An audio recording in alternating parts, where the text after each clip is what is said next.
Bueno, la idea de esta presentación es poner un poco puesta a punto sobre el tema que nos interesa sobre las arritmias y el COVID. Sin duda que esto no tiene la intención de agotar el tema, pero sí hacer una especie de resumen, y una especie de guía para poder encarar un poco este tema, ver qué es lo que hay de novedades. Hay muchísimos estudios y bueno, la idea es centrarnos en algunos de los estudios y recomendaciones más importantes que hay para, bueno, enfrentar este problema.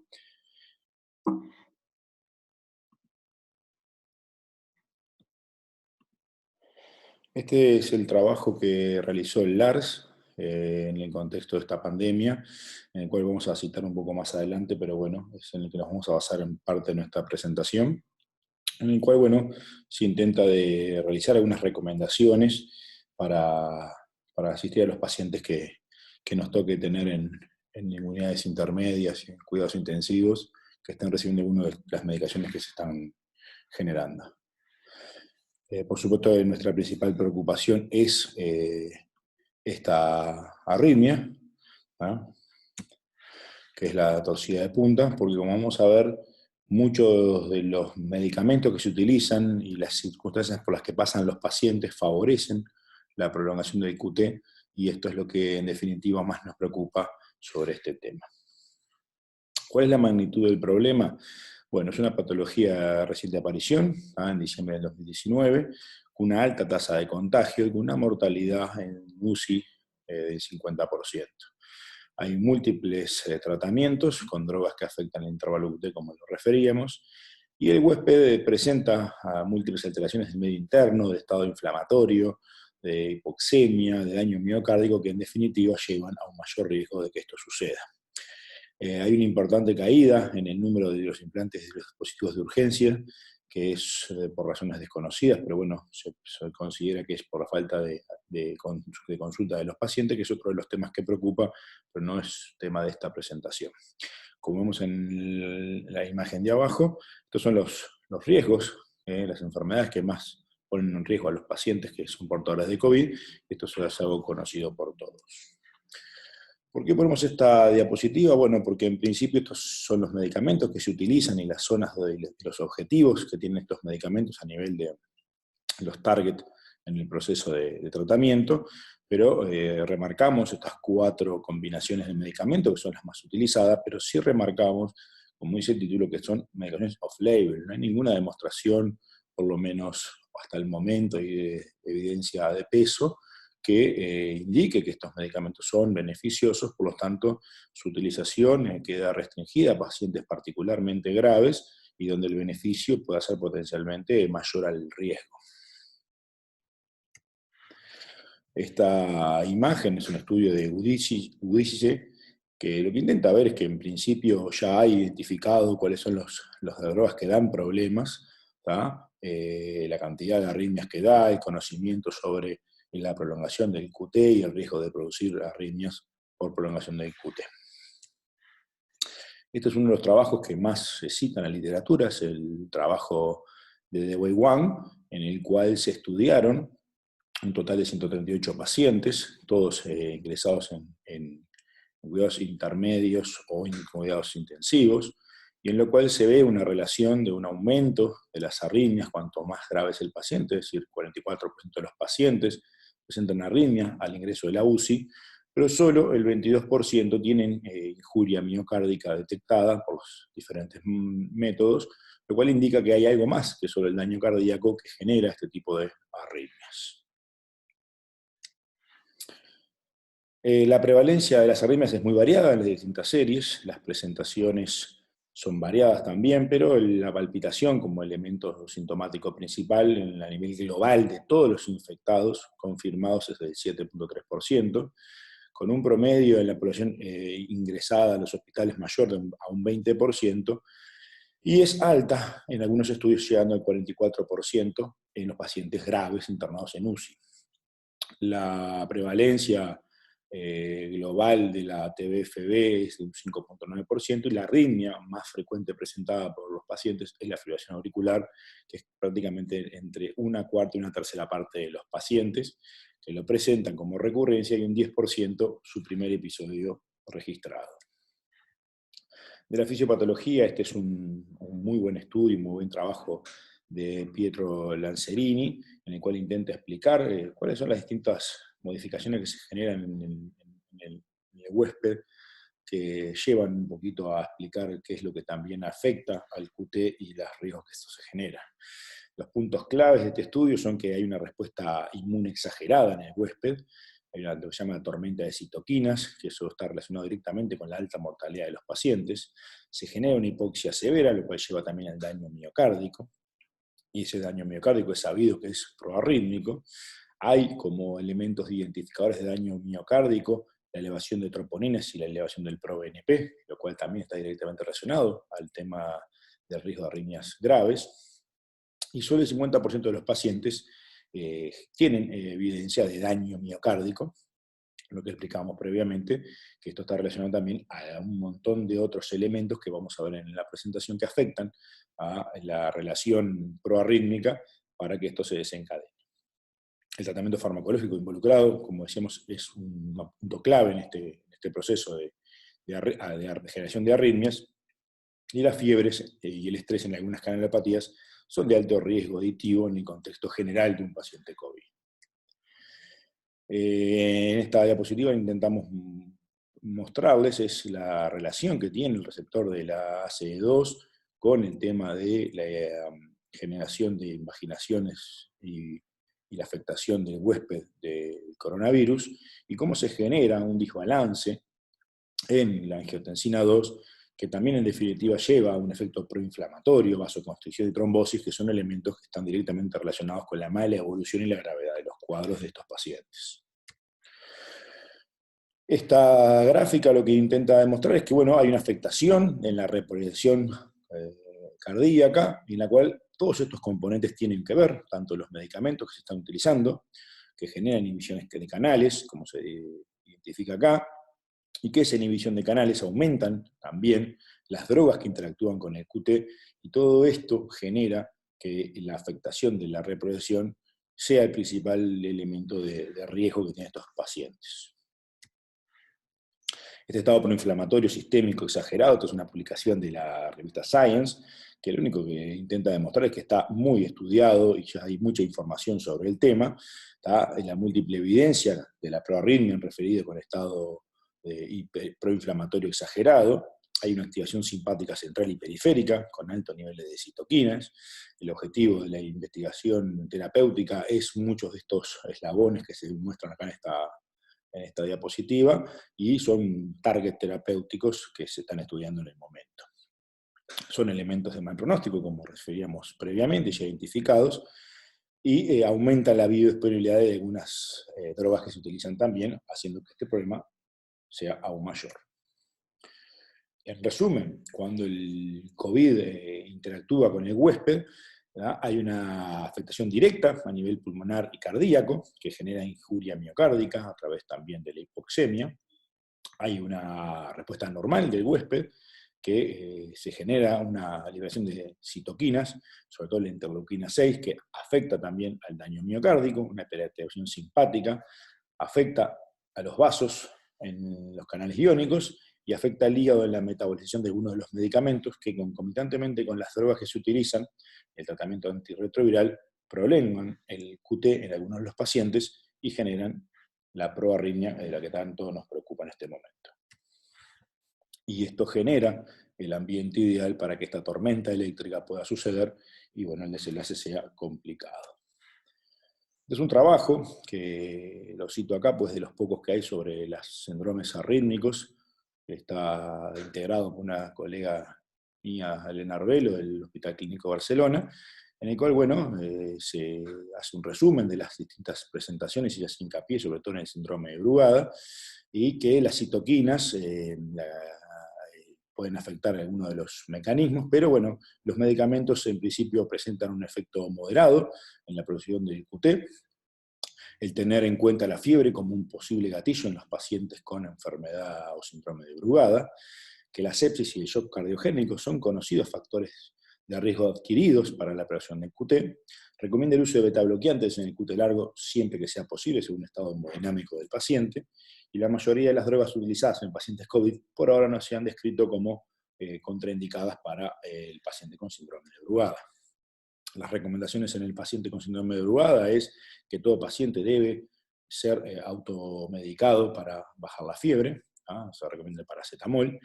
que los pacientes sin desfibrilador y de alto riesgo por fiebre son aquellos que presentan la mutación del canal de sodio, sin importar el patrón del electro, los menores de 26 años o mayores de 70, los que tienen Brugada tipo 1 espontáneo más síncope, deben concurrir todos ellos a emergencia para un control y un electrocardiograma. Si tienen patrón tipo 1, se hará una observación y se bajará la fiebre hasta que el patrón desaparezca, y si no tienen patrón tipo 1 en el electro, pueden ser dados de alta a domicilio y seguir manteniendo el distanciamiento social recomendado. En cuanto a la taquicardia catecolaminérgica, la fiebre no parece ser suficiente para gatillar esta arritmia, no hay registros de gran número de pacientes con esta enfermedad que hayan sufrido una tormenta eléctrica o una arritmia desencadenada por taquicardia solo por la fiebre. La terapia antiviral que se utiliza no incrementa el riesgo rítmico en estos pacientes por el momento, tiene un potencial efecto deleterio de las drogas que se utilizan en las UCI y en los estados de reanimación, que tienen que ser utilizadas con cautela, siempre continuar su tratamiento betabloqueante, si es posible. Se pone en consideración la flecainida como una buena opción terapéutica coadyuvante a los betabloqueantes, a pesar de que su interacción con el ritonavir, el lopinavir y la cloroquina hay que tenerla en cuenta y siempre controlarla. Está contraindicado el uso de epinefrina en la reanimación de estos pacientes. Esto es un pequeño resumen, a modo de ejemplo, de lo que habíamos hablado principalmente recién, en el cual, bueno, es un esquema de flujo que nos permite manejar a estos pacientes tanto con síndrome de Brugada como con arritmias catecolaminérgicas, en base a tomar en cuenta si son pacientes de riesgo o no, y qué es lo que se debe hacer en cada uno de los pacientes. Como decíamos en el síndrome de Brugada, fundamental es controlar la fiebre, identificar los pacientes de riesgo y realizar un electrocardiograma para ver el patrón que tienen y actuar en consecuencia, dado si tienen patrón tipo 1 o no, para tomar la decisión definitiva del control o el alta. Lo mismo pasa en los pacientes con coronavirus que tienen la enfermedad proarrítmica catecolaminérgica, en el cual lo que más hincapié se hace es en cuáles son los medicamentos que hay que evitar en esos pacientes cuando hay un compromiso severo, como se marca acá, la adrenalina, el isoproterenol, dobutamina, los alfa y beta 1 agonistas, y bueno, y en principio sería un poco la forma de encarar este tipo de pacientes. Volviendo un poquito al trabajo del LARS, que es otra de las patas importantes de esta presentación, se hace mucho hincapié, aunque hay que tener en cuenta el control estricto del QTI, para eso hay que saberlo medir, las formas, las recomendaciones y las fórmulas utilizadas. El intervalo QT hay que medirlo, como dice acá, en la tangente de la pendiente descendente de la onda T, y utilizar la fórmula de Bassett del intervalo RR previo. Para eso hay que saber que también es recomendable medir el QT en las derivaciones que presentan onda Q, o de 2 o de 5, que son las más significativas para ver la mayor prolongación del QT, y definir bien el límite del QT para no generar falsas mediciones. La correcta medición tiene involucrada la diferenciación entre lo que es la onda T bifásica, la onda T y la onda U. Como se muestra acá, no es siempre lo mismo. Una cosa es la onda T y otra cosa es la onda U, o la onda T bifásica, lo cual hay que diferenciarlas porque también puede llevar a errores de medición. Hay que tener en cuenta que muchos pacientes que presentan alteraciones del QT también presentan alteraciones del QRS, con lo cual presentan un QRS patológico, como los bloqueos de rama, la estimulación por marcapaso, el síndrome de Wolff-Parkinson-White, los pacientes en tratamiento con antiarrítmicos 1C, o algunas cardiopatías avanzadas, como las miocardiopatías dilatadas, y eso hay que ajustar el valor de QT corregido a este problema de QT ajustado. Para estos hay una fórmula, que es el QT corregido convencionalmente medido, con la fórmula de Bassett se le resta el ancho del QRS nativo del paciente menos 100 milisegundos. Eso vendría a ser el QT ajustado a un paciente con QRS ancho. Esto es a modo de recordatorio, nada más los valores normales varían en menores de 15 años, mujeres o hombres, y la siguiente tabla que especificamos acá y que está marcado es cuáles son los factores de riesgo modificables y no modificables para la prolongación del QT, y veamos que los que están marcados son elementos muy frecuentemente presentes en los pacientes que son ingresados a UCI y los que más riesgo tienen de muerte. Por lo tanto, esta es otra de los problemas que tienen estos pacientes, en el que combinan factores de riesgo modificables y no modificables, además de situación de consumo de algunas drogas y que pueden generar alargamiento del QT. Esta combinación es lo que decimos que es una combinación perfecta para que el corazón pueda ser una potencial bomba para estos pacientes. Siguiendo el mismo trabajo, y para terminar con el trabajo del Lars, este es el diagrama de flujos, que también lo que hace es generar una guía para que aquellos pacientes que estén en tratamiento con hidroxicloroquina, con o sin acitromicina, cómo deben ser controlados y en qué hay que basarse para poder continuar con el tratamiento o suspenderlo. Las indicaciones para el uso de estos medicamentos, como decíamos, es off-label, y en aquellos pacientes que se realice debe tenerse en cuenta realizar un electrocardiograma previo siempre, un control adecuado de los electrolitos basales, interrumpir todo aquel medicamento que prolongue el QT que no sea necesario para la situación actual del paciente, y controlar la respuesta en base a la medicación que él recibe.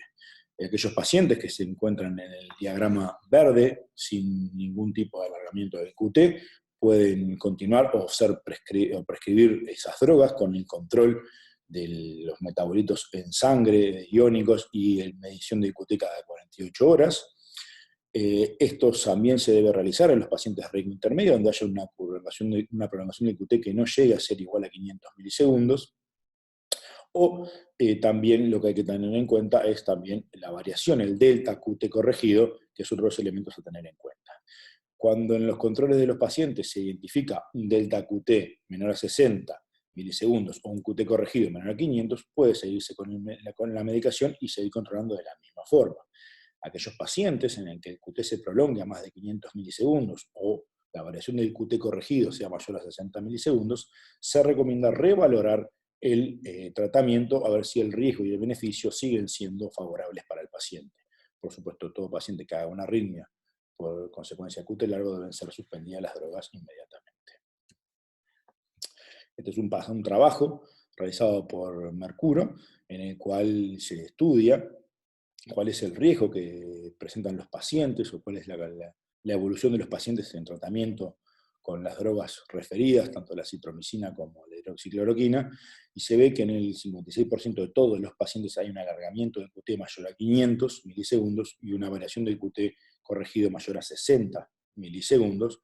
con lo cual marca la gran interacción que tienen estas drogas con los pacientes y el QT de los pacientes nuestros. Además se hace referencia a que el loop de diuréticos es un elemento que genera mayor prolongación del QT y que estos pacientes están en mayor riesgo de generar QT prolongado cuando su QT basal ya está modificado. Este es otro trabajo francés realizado por Besselier, en el cual, en definitiva, lo que también intenta demostrar es que hay un alto porcentaje de pacientes donde se prolonga el QT. El 36% tienen una variabilidad del QT corregido mayor a 60 milisegundos o un QT total corregido mayor a 500, y que la asociación hidroxicloroquina a citromicina multiplicó por 6 el riesgo del QT corregido mayor a 500 milisegundos. Este es un estudio también que fue recientemente publicado en JAMA, en el cual es un estudio observacional que hace un análisis de dos estudios, de dos revisiones de Gellerich y de Rosenberg, en el cual no encontraron evidencia que apoye el uso de hidroxicloroquina con o sin acitromicina en los pacientes COVID-19 en el contexto de que mejore la sobrevida y disminuya la mortalidad o las complicaciones. Este es un diagrama que está publicado en la página de la European Society of Cardiology, en el cual, como elemento importante para la electrofisiología, nos indica cuáles son los procedimientos en los cuales hay que postergar, porque son de alto riesgo, y hay que hacerlos en la evolución. Estos están marcados en verde, perdón, de bajo riesgo, están marcados en verde, en el cual se pueden aplazar tanto algunos procedimientos de ablación y implantes de dispositivos, pero también pone cuáles son los procedimientos que tienen que ser hechos de forma urgente para que, bueno, se genere una evidencia o un manejo adecuado a la situación de riesgo. Esto, por supuesto, que será adaptable a cada país y a cada situación, pero vemos que se recomienda aplazar ablaciones que no sean de forma definitiva de alta importancia. Algunos de las terapias, como la resincronización, también se puede llegar a aplazar, pero bueno, dejan claro que muchas de las ablaciones y procedimientos de implante de dispositivos urgentes deben ser realizadas con las medidas, por supuesto, de seguridad del caso, tanto para el personal como para el paciente. En esto estaba también desarrollado por la Sociedad Europea de Cardiología, es un diagrama de manejo del paciente con arritmias auriculares que sea COVID positivo, tanto en fibrilación auricular como en flutter, y bueno, se basa mucho en el estado del paciente, estado hemodinámico. Si el estado hemodinámico no es estable, se procede a la cardioversión, como está recomendado en las guías, y luego el control del ritmo y la anticoagulación, como generalmente se realiza, siempre teniendo en cuenta la interacción con las drogas que puedan llegar a recibir los pacientes. Cuando el estado hemodinámico es estable en el paciente, se prioriza el control del ritmo, de la frecuencia, perdón, no del ritmo, dependiendo de su evolución. Luego se valorará en la evolución si hay que hacer control del ritmo o no, y la anticoagulación no ha cambiado en principio en estos pacientes. En cuanto a las arritmias ventriculares, en pacientes COVID positivo también hay un diagrama de flujo, que bueno, que nos indica que cuando el paciente está inestable hay que realizar cardioversión, tanto sea sincronizada o desfibrilación, si es una monomórfica o una polimórfica, y el soporte vital protocolizado de cada uno de los hospitales. Si es una TB monomórfica que está hemodinámicamente estable, si no recibe tratamiento para la prolongación del QT, se puede utilizar la amiodarona intravenosa y revalorar el paciente y la evolución. Si recibe drogas que alargan el QT, se prefiere realizar una cardioversión externa y manejar al paciente según su evolución. Si el paciente presenta una TB polimórfica, en el cual el QT corregido es normal, se puede usar beta bloqueante, solidocaína y en su definitiva también la amiodarona, pero cuando el paciente tiene una TB polimórfica por consecuencia de la prolongación del QT, el tratamiento indica suspender toda la medicación que prolongue el QT y el manejo de la misma según las guías protocolizadas previamente. ¿Cuál es el mensaje importante? Bueno, que la reanimación debe ser sin ventilación inicial, si no están dadas las garantías de protección del personal médico para el COVID. Checar siempre la interacción farmacológica, es importante en estos pacientes con polifarmacia que se priorice cuáles son las drogas que se tienen que realizar. Corregir el medio interno, la hipoxia, la acidosis, todos estos mecanismos que son proarrítmicos. Las drogas más recomendadas son la amiodarona, pero siempre hay que volver al riesgo del QT largo o modificación del mismo. También se puede utilizar la procainamida o la lidocaína, y la TB polimórfica que se genera en estos pacientes que no esté afectado el QT, hay que siempre descartar la injuria miocárdica o la isquemia. A modo de resumen, y esto para que quede un poco evidencia, el paciente COVID grave, por el momento se recomienda el cambio de anticoagulación a anticoagulación intravenosa, dado que muchos de los medicamentos, como ven acá, que se utilizan, pueden afectar la anticoagulación del paciente y afectan las drogas que se utilizan en la misma. Con lo cual, en principio, las drogas que más se recomiendan